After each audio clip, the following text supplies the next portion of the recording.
Hello, everybody. It is Monday. It is a beautiful sunny day here. I'm inside though. I'll be headed out for another walk here shortly. But I want to talk a little bit today about what your health is really worth. Clearly, I talk to people every day and we talk about what everyone wants to be healthy. Everyone wants to feel better. But what does that really mean? And what is it worth to you? Okay, this is the trick. What's it worth? We talk about always finding your why and, why is that important to you? Because we all know willpower does not last long, right? So it has very little to do with willpower. However, you need a little bit of willpower and a little bit of motivation to get you started, okay? So, everybody wants to lose weight. Everybody wants to balance their hormones. Hey, Kim, everybody wants to, fix their gut because at the moment you're feeling really, really cruddy, you see something on social media or you hear that, oh, I need to do this, I need to do that. So at that moment, you are really motivated, right? But then Friday comes around and you're like, well, I can start Monday. This is the problem with stopping and starting. So in all of my programs, in my practice, I talk constantly about small, consistent changes. That is where the magic happens, okay? Small, consistent changes. So we take one thing and we either get rid of it or do it or whatever the case may be. But the bottom line, and it's sad but true, you cannot create any new outcomes with old habits. So tell you guys, I would be retired on an island if I had $1 for every person who asked me, but do I have to give up alcohol? But do I have to give up carbs? But do I have to give up sugar? Well, okay. So my answer is always, no, you don't have to do anything. But if the goal is to feel better, have less inflammation, balance your hormones, and lose weight, and fix your gut, the answer is always, we can do it very quickly or slowly. Choice is yours. You can still get there. It's just a matter of how you're going to get there, okay?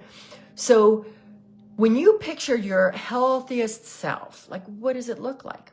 What does it feel like? How do you move throughout the day? Are you roller skating at your grandchild's 8th birthday? Are you afraid to? Are you able to? Do you even want to? That's all different, right? Me, I want to be the grandparent that is running with the kids, that can keep up, that can go on the trips and not be left behind. That is what's important to me, okay? So funny story, my grandkids are here a couple weeks ago. I hop on my Peloton and they're down in the gym with me doing their thing. And my granddaughter looks at me and says, now I just got on, don't even have my feet in the pedals. And she looks at me and she goes, oh, Mommy and Daddy go a lot faster than you. And it was pretty funny. But so I had to, explain to her that I didn't even start yet. But how cool is it that, she sees her grandmother working out, right? So that's what healthy looks like to me for, to keep up with my grandkids and all of that. So what does health look like to you? And then you have to ask yourself, what is it worth to you? Okay. 2 different things. What's it look like and what's it worth? Because good health is built through consistency, not convenience. Yeah. And I'm no different, right? You're stressed. Everybody wants comfort food. It's called comfort food for a reason, right? So that's convenience. I choose to be more consistent. And again, when I say consistent, that doesn't mean I can't have a cheat once in a while, but I've earned it because I've lifted myself from that. I call it a healthcare deficit. Okay. My labs are good. I exercise. I'm healthy. So I am not feeling that inflammation that I used to feel when I stepped on the floor in the morning. I am not feeling, my mood isn't suffering, my sleep isn't suffering. So I feel healthy. I have achieved that goal I wanted to achieve. Now I am maintaining it. So I'm not going to be able to maintain it by going back to old habits. So that's what you have to do. You have to create a series of new habits. Health is not something that you get. It's something that you have to create. And it is a series of small steps done consistently. Okay? You can't out supplement poor sleep, high stress, or ultra processed foods. My colleague and friend and mentor used to say, you can't outrun your fork. And 100% true. And literally meaning like exercise is fine, but you cannot outrun your fork. So if your habits are not changing and what's on your plate is not changing, it's not going to happen. So, and again, another thing I see all the time, just supplement after supplement, people coming in with bags of supplements because this program said this was good. This program said this was good. The only supplements that are good for you are the ones your body needs. And how do you find that out? You find that out by working with someone who knows and tests what your body needs. So it's like, your health is like a savings account. And that's how I talk about it. When I talk about, reaching good health, that is literally putting money in the healthcare dollars in the bank by creating good habits. And then once you've got that money stocked in the bank and you want to splurge or a holiday comes or a vacation comes, guess what? You've got money to take out of the bank. And you're not going to deplete it because you're going to be smart and you're going to keep making those consistent changes. And the bad things you do aren't going to break the bank, so to speak, right? You're not going to go on that big splurge. So the healing and getting to that good health requires trade-offs. Okay? You can't heal something that's broken while clinging to the bad habits that broke the system. So we're replacing things one at a time and carrying them through week by week, day by day. And in 1 month, 2 months, 3 months, you're going to start to feel better. And I say it all the time. It happens so much faster than you think it will. 7 days. You give me 7 days of no sugar, no carbs. At the end of 7 days, your energy is going to be like you never had it before, like you don't remember it before. Your sleep is going to get better. Your brain fog is going to get better. You might even lose a little weight.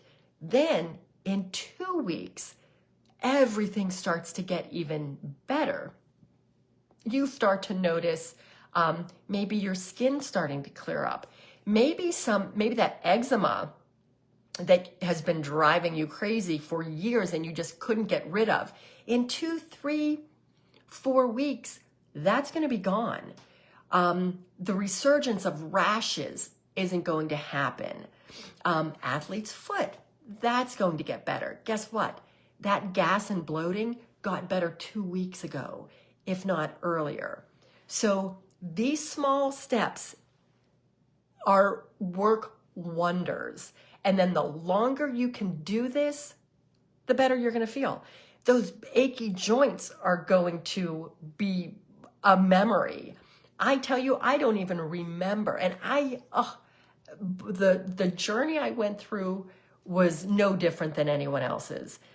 And I do kind of forget about it. But once in a while, when it comes back to my memory, I'm thankful that I am where I am right now. And I'm so thankful that I made those changes. And I'll tell you, those changes I made, they were simple, but not easy. Consistency is not easy. So these are things we just need to make those changes. Do one change a week and carry it through.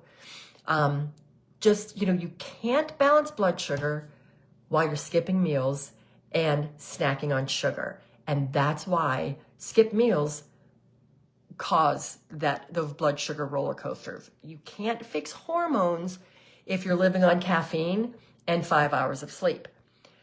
You can't reduce inflammation while you're drinking wine daily or stressing yourself out. So pick one thing. Start to decrease the stress, work on good sleep, clean up the diet. Just pick one of them. Just pick one of them to do. So, protein first. I say it all the time. 4 things I'm going to tell you to do. Protein first. Your first meal of the day, have protein. Do not eat unopposed carbohydrates at any time during the day. An apple with almond butter. Plain Greek yogurt that's higher in protein with some berries. Throw in some walnuts. If you're going to have coffee in the morning, throw in collagen to give you a little bit of a balance. The collagen softens the blow of the caffeine. In the evening, make a wind down ritual. It's called sleep hygiene. Put your phone away 30 minutes to an hour before you go to sleep. Turn off the blue light. Just start mentally preparing to go to sleep. Okay, your body will get used to that, and then before you know it, it will become habit. You'll put the phone away, do some little mantras, some gratitude journaling, whatever you're going to do, some deep breathing techniques, and you'll be 5 days, 1 week, your body will recognize that it's time to go to sleep, and you'll start falling asleep easier, quicker, and stay asleep longer. And the balanced plate. This is a trick that I didn't even realize I was doing, but I got into the habit because I want to get my protein in every day. I got into the habit of eating my protein first. Eating my protein, eating my veggies, and eating my carbs last. Again, I did this to focus on getting my protein in. And what I realized was by the time I got to my carbs, regardless of what they are, I was not hungry anymore because I was full from my protein and my veggies. So just by accident, I was eating less carbohydrates. So trick yourself in a little bit like that. Like I never set out to eat less carbs. I set out to hit my protein goal. And by the nature of aiming for that, I am eating less carbs. So, you gotta do whatever you need to do. So think about this. If your health if nothing changed in your health, guess what? You're not going to get anywhere. So take one change. Don't be a victim of the cost of getting stuck or the cost of not making a decision. Make one decision and make one change and carry it through this week. It's Monday. So send me something in the comments. Tell me something that you're going to change today and carry one thing. Is it going to be more protein? Is it going to be sleep hygiene? What's it going to be? The cost of health it's a lot. You're either paying in how you feel, in shortened lifespan, in shortened quality of life, or money? Would you rather pay for a prescription or for prevention? We're somehow paying. So changes have to be made. And I want to know what one change you're making. Have a great day.